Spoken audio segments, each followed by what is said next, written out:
Dalam cerita Babat Lawu, gunung ini dipercaya sebagai gunung tertua di Pulau Jawa dan dipercaya bahwa disinilah tempat peristirahatan Raja Majapahit, dia Rana Wijaya, atau yang lebih dikenal sebagai Raja Brawijaya kelima, yang kemudian melakukan moksa sebagai pencapaian terakhirnya sebagai umat Buddha. Ia melakukan moksa sebab merasa terusik oleh perbuatan anak-anaknya yang memilih mendirikan kerajaan baru dan memeluk agama yang berbeda.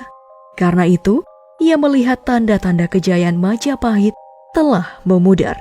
Maka, pada suatu malam, Raja Brawijaya kelima diam-diam meninggalkan keraton bersama penasehatnya yang setia, Sabdo Palon. Mereka naik ke puncak Lawu.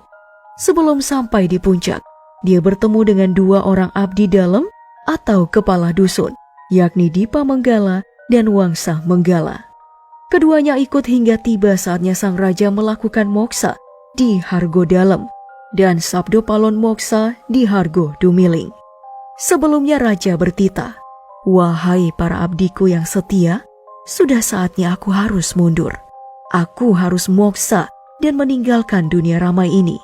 Dipa Menggala, karena kesetiaanmu, kuangkat kau menjadi penguasa Gunung Lawu dan membawahi semua makhluk gaib dengan gelar Sunan Gunung Lawu. Dan kepada Wangsa Menggala, kau kuangkat sebagai patihnya dengan gelar Kiai Jalak." Namun, ada pula versi cerita yang mengisahkan bahwa sebenarnya Raja Brawijaya kelima pergi ke puncak Gunung Lawu sebab dikejar oleh Adipati Cepu yang berasal dari Kesultanan Demak. Kesultanan yang rajanya adalah menantu dari Raja Brawijaya kelima itu sendiri, yaitu Raden Fata. Raja Brawijaya menolak untuk mengikuti menantunya memeluk agama Islam, sehingga peperangan pun tak terhindarkan.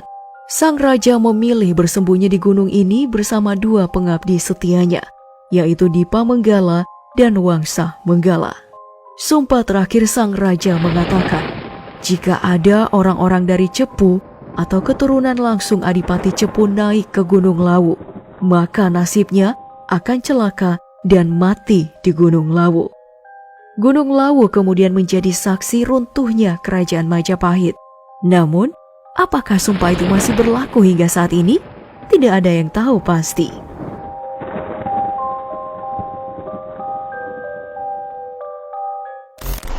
Satu yang pasti, bahwa orang-orang di sekitar Gunung Lawu percaya bahwa berkat kesaktian ilmunya, dua pengabdi setia sang raja tadi kemudian berubah wujud. Sunan Gunung Lawu menjelma menjadi makhluk gaib, dan Kiai Lawu menjelma menjadi seekor bulung jalak berwarna gading. Jika seseorang yang berniat baik akan mendaki, burung jalak jelmaan Kiai Jalak akan muncul untuk memberi petunjuk jalan menuju puncak. Sebaliknya, jika ia berniat jahat, maka nasibnya akan naas.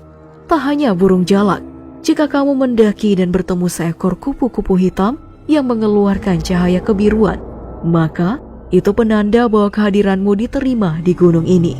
Dan jika kamu bertemu dengan seekor kijang berbulu emas, tunggulah kijang itu hingga mengeluarkan kotoran. Bawalah pulang kotoran sang kijang itu, sebab orang-orang di sana percaya hal itu akan memperlancar rezekimu. Apakah kamu tertarik mencoba peruntungan dengan cara ini?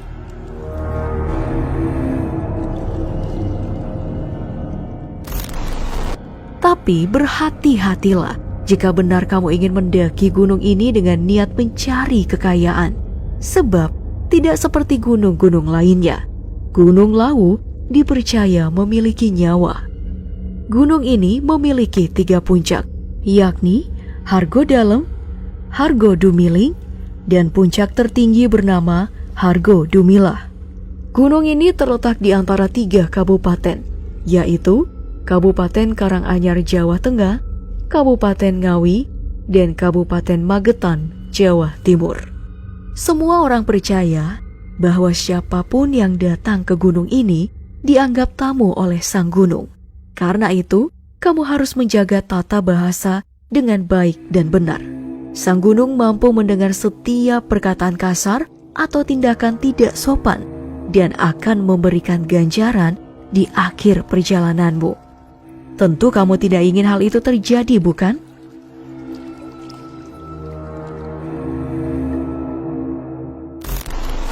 Selanjutnya, dan ini mungkin membuat siapapun menjadi ragu, namun tidak sedikit orang yang mengaku pernah mengalaminya. Jika kamu tetap ingin mendaki, saat tiba di lereng gunung, tetaplah waspada, terutama jika terdengar suara bising layaknya di sebuah pasar.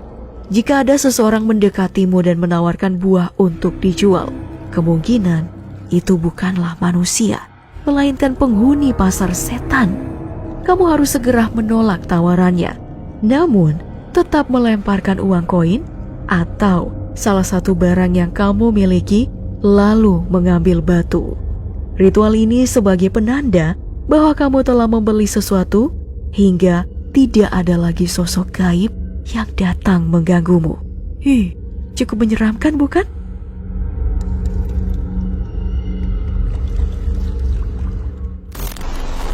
Dikabarkan bahwa gunung ini sebenarnya adalah gunung api yang telah lama tidak aktif. Terakhir kali meletus diperkirakan pada 28 November 1885 lalu. Dan tak kalah menyeramkannya lagi, sebab mereka pernah mendaki di gunung ini, tak sedikit yang mendengar suara-suara aneh. Pada tanggal 26 Juli 2020 lalu, hashtag Tagar Lawu menjadi trending di Twitter dengan 6.824 tweet. Mereka yang pernah mendaki tak sedikit menuturkan pengalaman aneh saat di sana. Mulai dari akun Ari @emungari yang mengungkapkan bahwa ia mendengar suara perempuan menangis minta tolong. Lalu, akun @handika Roma menceritakan bahwa ia merekam video yang saat ia putar terdengar bunyi gamelan. Padahal sebelumnya ia tidak mendengarkan suara gamelan itu sama sekali saat berada di puncak gunung. Serta pengalaman pendaki lainnya yang pernah mendengar suara nafas terengah-engah seperti sedang dikejar, hingga suara desahan, dan kadang tiba-tiba ada aroma harum menyerbak namun tidak diketahui asalnya. Apa yang akan kamu lakukan jika mendengar suara aneh seperti itu?